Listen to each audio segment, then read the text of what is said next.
Boom. Hey, everyone. Welcome back. Thursday, July 24th, training camp day 2, only counting practice of the Miami Dolphins 2025 training camp. And to recap it all, joined again by Chris Perkins from the South Florida Sun Sentinel, who is among the many people, the probably 20 or so people I'm going to be spending a lot of time with over the next 2 or so weeks. But I like you, so that works out fine there. How are you, Perk?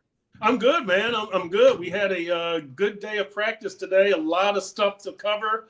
Yeah, I'm excited. I'm excited to talk here. And hold on. See, this is bad. If I had any production value, I'd have a flag here with me and I'd go like this because there was a lot of that today. It was a flag fest with the Dolphins, who, again, for the second consecutive day had officials at practice. Zack Sieler was among the 6 players who spoke to the media after practice. Minkah Fitzpatrick, again, not one of them, even though he does know that the media doesn't want to speak to him.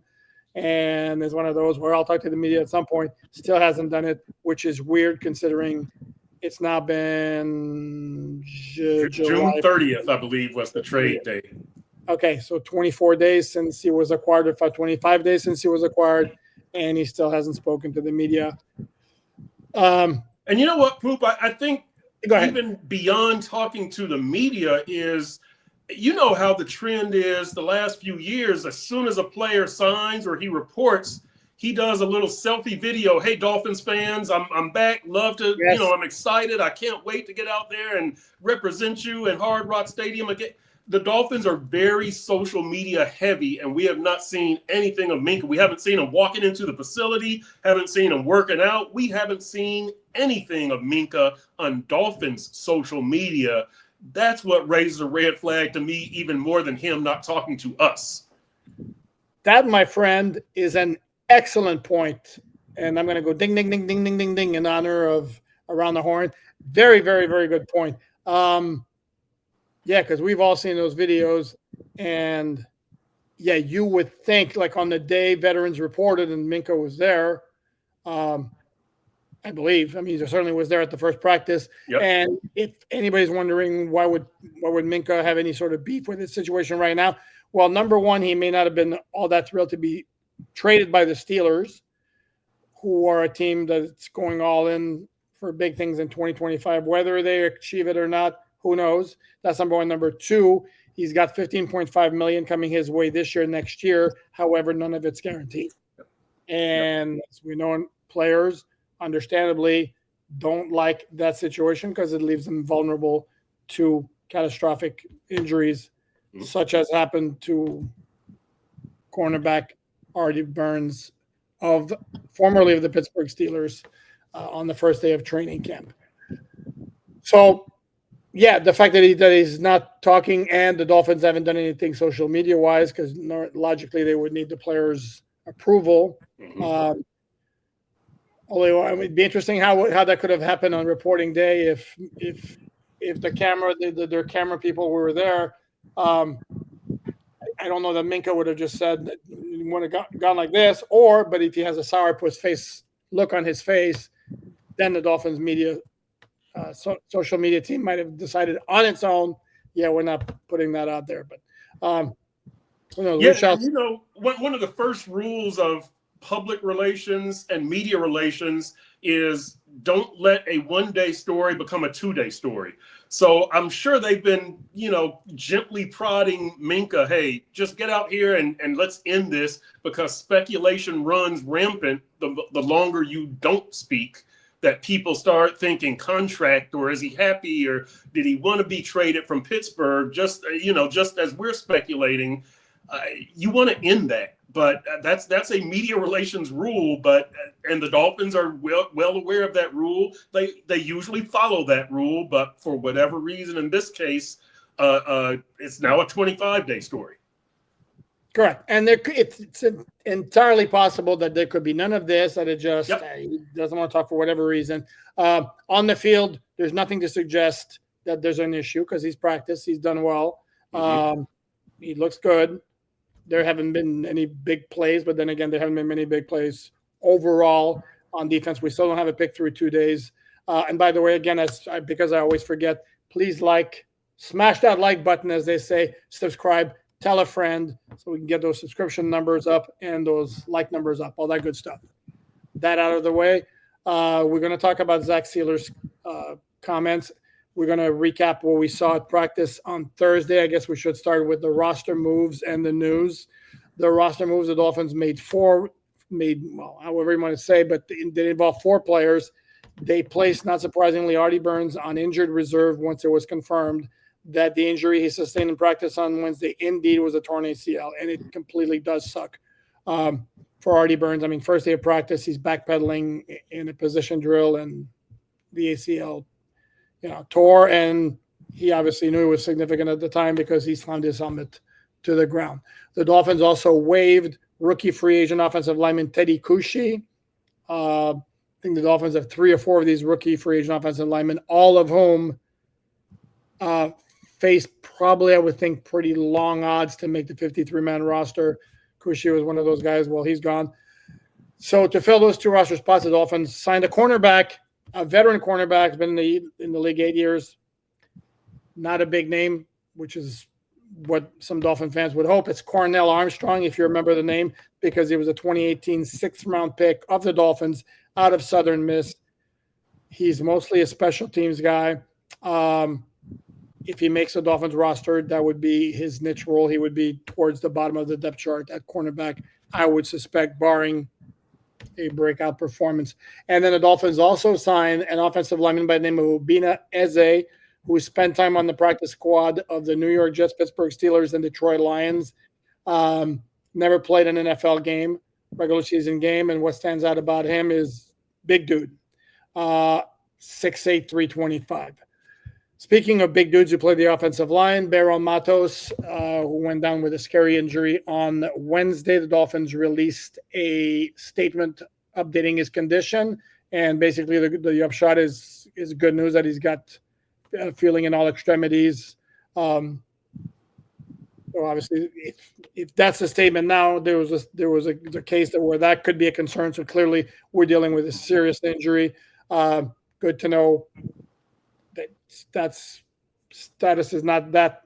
I want to say, I don't want to downplay it. Correct, that grave, and he's still in the hospital, but that's the update with him. So, any thoughts on the roster moves?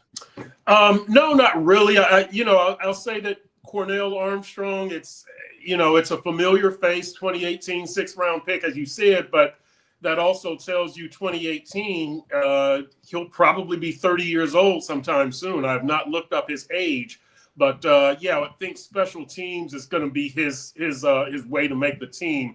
And then when we talk about Eze, just kicking the tires on him, it sounds like. It's a guy who doesn't sound like he has a chance to be a second teamer. I'll say that, because first teamer, doesn't sound like he's a practice squad maybe, and see how he develops.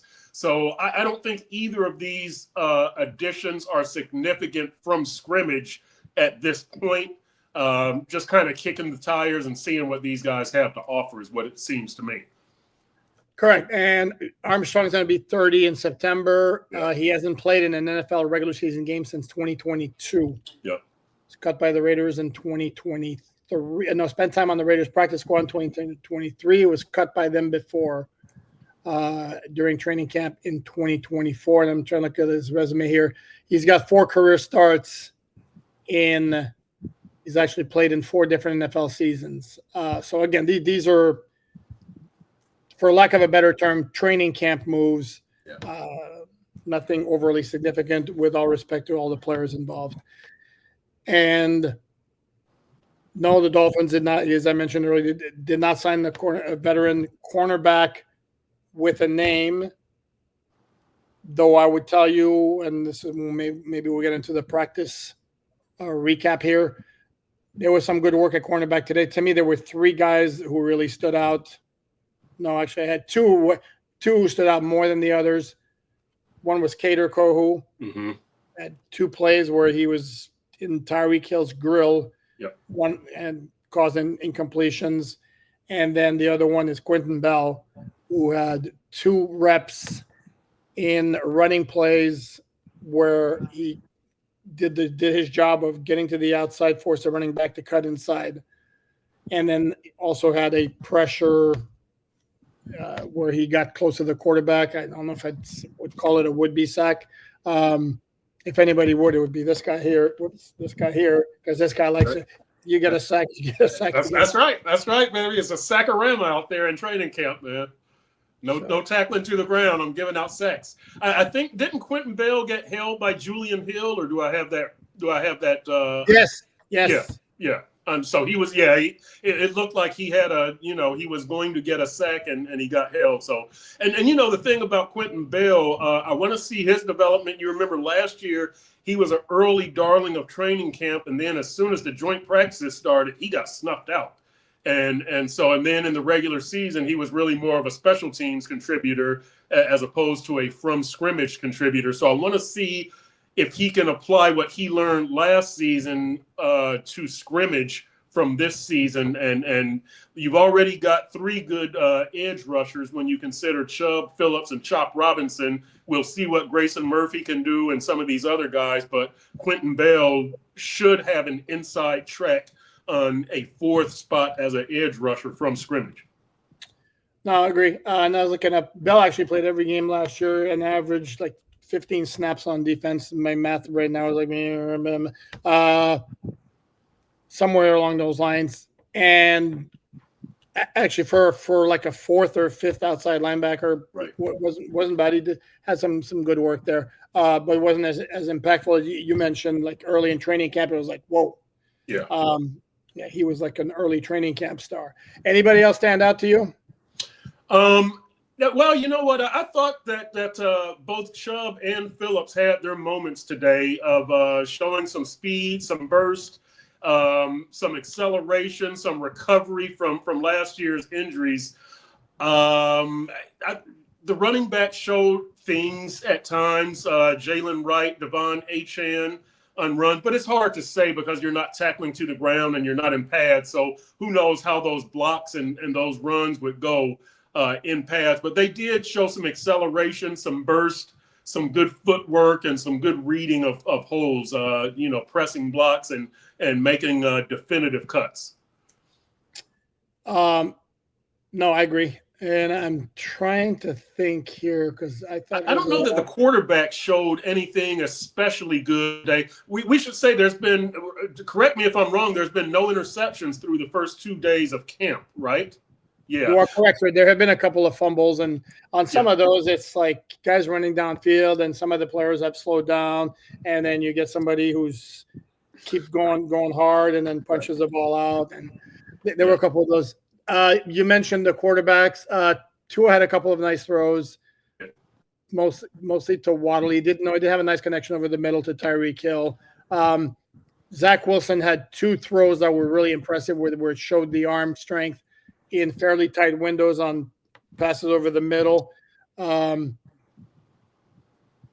Ewers, as I recall, didn't stand out one way or the other. The one thing I noticed about Quinn Ewers today that he did a lot was change the arm angle because of guys getting close to him. Like twice he threw like a kind of a sidearm pass. I read that on Miami Dolphins on SI.com that he changed his arm angle a couple of times. How about that? Very nice. That's where I get my information. Yeah. And I saw you wrote about Zack Sieler on Sentinel.com. So let's address Zack Sieler. We'll go back to the practice. Trying to think. I personally, if you've followed this podcast by now, I tend to avoid the hyperbole in practice. There were no necessarily wow plays, and no. On running plays, for example, this is why I never put a yardage on running plays because generally speaking, they're not tackling guys. Yep. There's no hard contact, so a guy can easily run through an arm tackle. So I read from other reporters like he had a 15 to 20 yard gain. Yeah, in a practice, if you want to estimate that, sure, maybe, but I don't even know unless there's a specific play. For example, there was one running play, may have been the first play of 11 on 11s where it appeared that everybody was going as hard as you can go in a practice rep without pads, and there was a nice opening created between the center and the right guard. So I will say that. We should mention the participation. Yeah. I think the only one who didn't practice, along with the guys who were injured on Wednesday, plus the guys on injury list, again, was Aaron Brewer, who was not placed on PUP. And if you're wondering why wouldn't you put the player on PUP if you can't start practicing in the beginning, is if you're on PUP, you cannot attend walkthroughs, for example. You cannot participate in walkthroughs. The limits on what you can do are greater than if you're on PUP, which leads you to believe that it's significant enough that he hasn't practiced the first 2 days, and who knows if he'll be out there on Friday, and we'll know before practice when Mike McDaniel speaks to the media. But it's significant enough that he hasn't practiced the first 2 days. Not significant enough that they placed him on PUP. And the orange jersey was worn by Benito Jones, the nose tackle. And trying to think if I don't recall like any plays that he made that might have stood out on Wednesday, and which is where I point out that the orange jersey isn't necessarily the guy who made the most plays in practice, as Mike McDaniel once told us. It was the player who best exemplified what the Dolphins were trying to accomplish that day, whatever that means.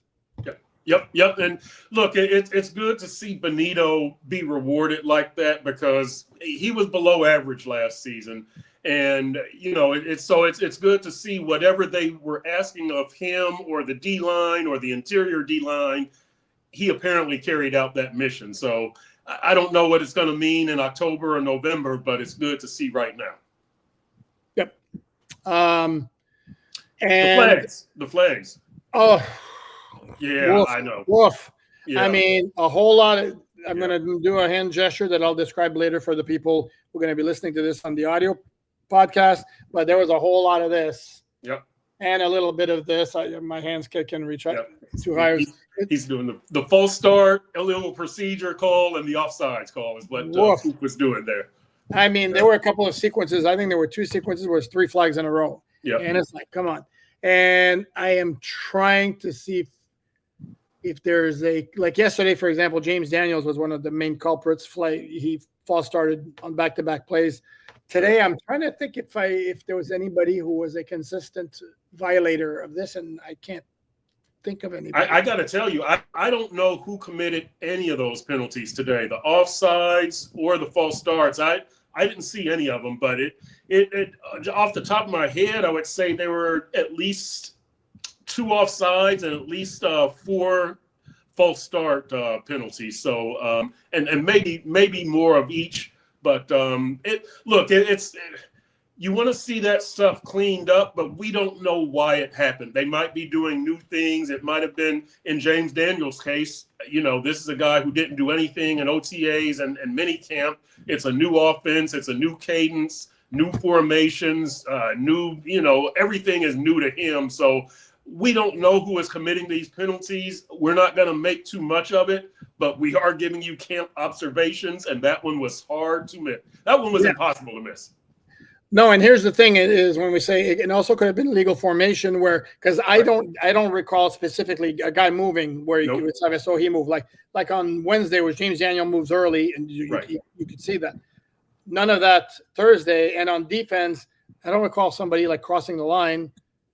I think I do like one time, and it was it Jalen Phillips maybe, and then a couple of times it could have been lined up in a neutral zone because they're not announcing the penalties; they're doing the signals. So this is where we have to go by. Okay, now so 6 players talked to the media after practice. Not Minkah Fitzpatrick. It was Chop Robinson, Patrick Paul, Zack Sieler, Zach Wilson, Jalen Wright, and Julian Hill. Zack Sieler, obviously the headliner of the group, and not surprising. The first question was about being back at camp, or it maybe have been like the new starting time of practice, which is earlier than usual this year. The practices are starting at 9. Last year was 11 something, 10:40 maybe, or something like that. It makes a big difference. And then the second question, it was prefaced along the lines of, we have to talk about this. And Zach really had a big smile on his face, like, come on. I mean, he was ready for it. And it was like, whoa. It was very, very, very, very good and nice approach. Basically, because again, he participated fully at practice, team reps, his stuff, no hold in. And he was like, that's just me. This is how I got here. This is what has gotten me to this point. And then we're talking about a guy who's a walk-on at Division II Ferris State in Michigan, who's become one of the best defensive linemen in the NFL, defensive tackles in the NFL, who's grossly underpaid, who wants a new contract, who, as he says, has earned a new contract. But it's like he's done it grinding. And this is where I go back to 2 years ago. Christian Wilkins was in the same position, and I asked Zach if Christian had kind of like given him advice or feedback on how to deal with the situation. And he told me the two of them, as they were getting close as teammates, made a pact that you handle your business, I handle my business, and we'll leave each other out of this. But 2 years ago, Sieler also was looking for a contract extension, and he was taking part, and he had like a minor knee injury at one point in a rep that looked at first was like, oh no, and it turned out to be minor, no big deal. So, and then you asked him, very good question, by the way. You asked him if he was still planning on doing that, further down the line, once joint practice the hit and all that. His reply there was like, we're not there yet. We'll see. But he's a type of dude, it wouldn't even shock me if he continued to do. And this is where I know there's some players, some fans, some media members, Omar, who would say that's completely stupid. You should look out for number one and hold in. But it's at first glance, it's certainly commendable. It is. I think this would be a time where Drew Rosenhaus might have to step in, because we know Zach is such a good guy, and Drew might have to say, look, this is about business. You can't do all this 11 on 11 in full pads because the injury risk goes up. You can do the, individual drills and show the team that, you're with them and blah, blah, blah. But this is the business side of the league, and you can't risk it. But I will say this, Poop, and what I wrote today was the Dolphins should pay Zack Sieler for who he is, and that's a really good guy who thinks team first, as opposed to what he is, and that's one of the best interior defensive linemen in the NFL. And I've chronicled Zack Sieler a couple of times late last season when I said that he's my choice for MVP, team MVP, and he did win it in a media vote. And, I chronicled there about him saying, how much a Pro Bowl berth would mean and where he's come from and how much the name on the back of his jersey means to him and what he wants it to mean to his son. And, these are the things that motivate him. Then I wrote that, Zack Sieler deserves a raise, but how much? How much paying the 30-year-old Zack Sieler 16 to 18 million, I don't think anybody would have a problem with. The 31, 32-year-old Zack Sieler, how much do you want to pay him? But today, the column was really about Zack being such a good company man. And, he was saying, I'm out here because this is an important team building time, that this is when you build those habits that are going to last you all throughout the season. So I want to be out here. I take my hat off to Zack Sieler for that. And I said that this is a guy that you're when you're searching to rebuild kind of the meaning and image of this franchise, he's good for the team. He's good for the franchise. He's good for the community. And I'm not trying to make Zack into, some kind of a saint or anything like that. But his goodwill toward the team, his team first attitude goes beyond what you would see from a lot of NFL players. He's the type of guy that you want in your locker room. He's the type of guy you want setting your culture. And so that's one of the big reasons that I would pay Zack Sieler. Yes, he's had the back-to-back 10-sack seasons, but this goes beyond that to me. No, I agree. And another important point to make when you talk about the kind of player and the character that he has is this is a team where that was an issue last year. Correct. You had to worry about guys who were in there for more or as much themselves as the team. And the cliche a team first guy, that's one right there. Yep. And again, if we're talking about him like being like massively underpaid, as I look here, he's scheduled to make in base salary this year and next year it's like 7.5 or something along those lines. None of it's guaranteed. And if memory serves, our ranks like 32nd among interior defensive linemen. I mean, it's borderline offensive what he's making. And look, we just saw what happened to Artie Burns. Correct. That was non-contact without pads. Imagine when the pads come on with an interior defensive lineman, your injury risk goes up exponentially. So, Zach. Zach. It's great that he's such a team first guy, but I wonder what happens when the pads come on if he participates in 11 on 11. Yeah, and I think it would kill him to a quote unquote hold in. Yes, but as you mentioned, I think Drew at some point is going to be like, if it doesn't get done. And here's the thing: is his cap number is like 11.2 this year, despite his base salary, and that's because of the prorated signing bonus that he got when he got his extension in 2023. Well, the Dolphins could reward him at the same time lowering his cap number for this year, which would help the team because they don't have a ton of cap space right now. So to me, it screams like a win-win for both sides because you're taking care of that one guy. And if you play hardball with Zack Sieler, who is basically everything you want as a player for your team, what does that tell the other guys on the roster? Yep. Specifically Devon Achane, who is coming up, Correct. And this is where also I don't know where Minkah fits into all of that as well, but I'm sure he's paying attention to what's going on over here. So to me, it's a completely slam dunk. It borderline baffles me that it still hasn't gotten done. This is when I wrote on MiamiDolphinsOnThisSide.com that this is one situation where the Dolphins basically it's a complete no-brainer what they need to do. And I come from the point of having written, I'm not a player agent. As I cover the team, again, unlike some people who will remain nameless, but because for example, to me, John knew I was like, sure, the Dolphins should maybe adjust his contract, but if the demands for a new deal are reasonable, because I thought he was a lot of a product. Zack Sieler, if there was any question that his 2023 performance was what I'm facilitated because he was playing next to Christian. Well, Wilkins goes to Vegas last year and Zack Sieler doesn't have him next to him. And he was really, really good. Certainly Pro Bowl caliber. He didn't make the Pro Bowl because there were a lot of really good defensive tackles in the AFC, but it was Pro Bowl caliber. So, yeah.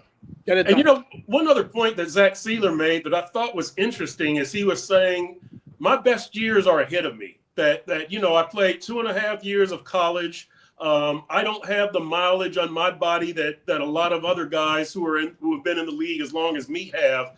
That my best years are ahead of me, and I thought, that's very insightful because usually if you've had back-to-back 10-sack seasons, and that's your 8th year, you've probably been a starter your whole career or something like that, playing hundreds of snaps a year, but as Zach pointed out, that's not the case with me. So I do wonder, how that's going to factor in if the Dolphins consider age or if they consider wear and tear more significantly. And if they consider, wear and tear, then Zach's is lower than the average 30-year-old, and that should work in his favor as far as getting an extension. Yeah, and some defensive linemen can play into their mid-30s and still remain effective. We saw that last year with Calais Campbell. Now, I'm not saying Zack Sieler is going to be like that at 38. Right. But and to your point, Zack Sieler really played one significant season at Ferris State. It was 2017. Then you look at his first 4 seasons in the NFL, it's a grand total of 16 games in 4 seasons. So he's got like 5 busy seasons, and that's it. So, brilliant point by Zack Sieler. Yeah, brilliant point. It was actually that we all could have seen if we looked at his bio here. But absolutely. I will tell you one thing that stood out. This I'm going to pet peeve of mine. Pet peeve with players. Patrick Paul and Chop Robinson both were asked one area where they really wanted to improve from their rookie season to this year, and they both answered everything. Everything. And I'm like, guys, we know you want to improve. It's like, well, I want to get better at this, but I want. Right. It's okay if I regress at the other. No, we know that. Right. Can you just please give us one thing? Yeah. Appease us here. Pet peeve of mine. Yep. Yeah. You know what? And then I thought Chop was good. They both did name something that they felt like they improved, because Chop was talking about setting the edge against the run, and and he was saying there's video out there. He didn't say that he's worked on it this summer, but he did say there's video out there of me setting the edge last season. Patrick Paul said that he's a film junkie, and so he said he watched a ton of film over the summer. I wrote a notebook top on both of them, just saying that their development is important in a youth movement. They were the first 2 draft picks of the 2024 draft class. I think they're coming along fine right now. Look, and when we talk about Patrick Paul, anecdotally, correct me if I'm wrong. You're wrong. Well, there we go. All right, next topic. I'm preempting. Right. I don't know that Patrick Paul gave up 2 sacks today. I thought he gave up 1 to Chubb, and the edge rushers had a good day. Julian Hill probably gave up 1 to Quentin Bell, as we said. I'm sure that Austin Jackson gave up 1, but I don't know where all the pressure came from. How did you think Patrick Paul did today? Because if you consider tight ends or inside pressure, I don't know that Patrick Paul gave up 2 sacks, definitely 1. I thought he had a decent day of practice today.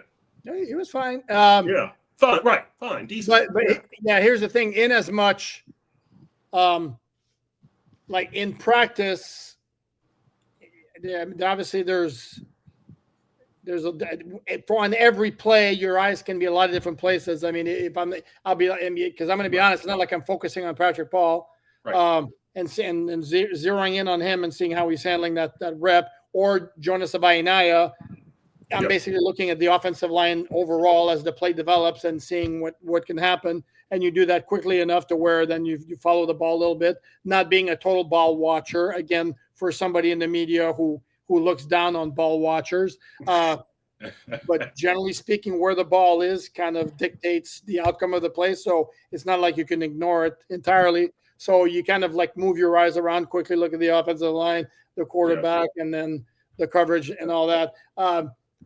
So generally what you're going to see in a practice is quickly, if something really stands out, good or bad, as you're peeking there, like a really good block or a pushback where the pass rusher is stonewalled, or if somebody gets beat bad.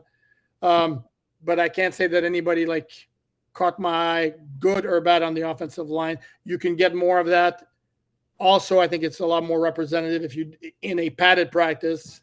Right. And then obviously even in a preseason game, the preseason games are not as meaningful as regular season games because there's the game planning and everything is so vanilla. But with that, we have the opportunity to go back and look and rewatch the game as many times as we want if we want to focus on somebody. So it's a very, very long-winded way of saying, I don't know. I thought anecdotally Tua got more blindside pressure than pressure in his face today. I'll say that. I did. Yeah, I agree. Where was I? Oh, I'm trying to see here. Unfortunately, I wasn't able to move around. The Dolphins brought out players to side tables at the Dolphin training camp while guys were speaking inside the tent of the podium, which is where I stayed, which is where Patrick Paul Sieler and Chop Robinson spoke. So I can't really relay any of the comments from any of the 3 guys. Like I said, I thought Zach Wilson actually had a pretty good day throwing the ball. There was one play where he got pressured and threw like a one hopper to the side, which is not a terribly big deal. There was one deep shot to Malik Washington. There was only one deep shot in the entire practice. It was Zach Wilson throwing. I think it was Zach Wilson. can't remember who threw that pass. I think it was Zach, but I can't. Yeah, I know the play you're talking about. Yeah, it was to Malik Washington down the right sideline, and he was fairly well covered by the DB, and then Patrick McMorris, the safety, was the one who was closest to getting his hand on the ball, but it went off his hand. And I'm trying to think of other plays here that might have stood out. I should mention Darren Waller was out there watching practice. Ife Melifonwu came out as well for a little bit. We saw. I don't know if I can say this. We saw Aaron Brewer out there during a special teams segment. So special teams will be conducted on one field, and on the other field, the field near the stands, in this case, the quarterbacks will just be throwing passes. We saw Aaron Brewer snapping to the quarterbacks. He was wearing that compression sleeve on his right leg. He was basically in street clothes, it looked like. He wasn't wearing a jersey. But if he was on the PUP list, I don't think he would have even been able to do that. So when you talk about you're restricted when you're on those lists, he didn't really do anything, but he was out there doing that. Snapping is low impact. There was no defense, no pass rush, but we saw him do that. And Poop, I did think for the second straight day, we saw the starters take a lot of reps. Again, there's no pads, so the injury risk is lower. But it just seems to me anecdotally, the starters are taking, I don't know, maybe 60, 65% of the snaps. They're carrying a big load for, and again, in these training camp practices, usually the reserves get most of the work, and they get most of the work in preseason games. The starters get their work in joint practices. I don't know if, what might be behind it. It could be there's no pads, and so it's lower injury risk, I should say. But it does seem like the starters, the first 2 days, have taken a good amount, more snaps, more reps than they would normally take in a training camp practice. Yeah, and I'll close it out with this. I'll mention again that the Dolphins, unlike Wednesday, went outside immediately after stretching. There again was rain. It came out of nowhere, and it was very hard for a little bit. It didn't rain nearly as long as it did on Wednesday, where it was kind of almost the entire practice outside. So that's going to wrap it up for day 2. We'll be back on Friday for day 3. Again, before practice tomorrow, Mike McDaniel will be addressing the media, and Perk and I will be back here to recap it again. In the meantime, please like, subscribe, tell your friends, all that good stuff. Check out my man Perk's written content at SuttonSentinel.com. Check out my written content at MiamiDolphinsOnSI.com. Also, programming note, there's a Dolphins Collective Thursday night, 7:30 p.m. with Doug Lee Do Wrong, TD Finch Talk, Omar Kelly, and myself, where I'll call him a player agent right then and there to his face if the topic comes up. Not like I haven't done it before. So, and it's okay. He's got the right to advocate for players more. I try to be balanced. So anyway, we're not here to talk about him. We're here to talk about Perk, myself, the All Dolphins podcast. Thanks for watching.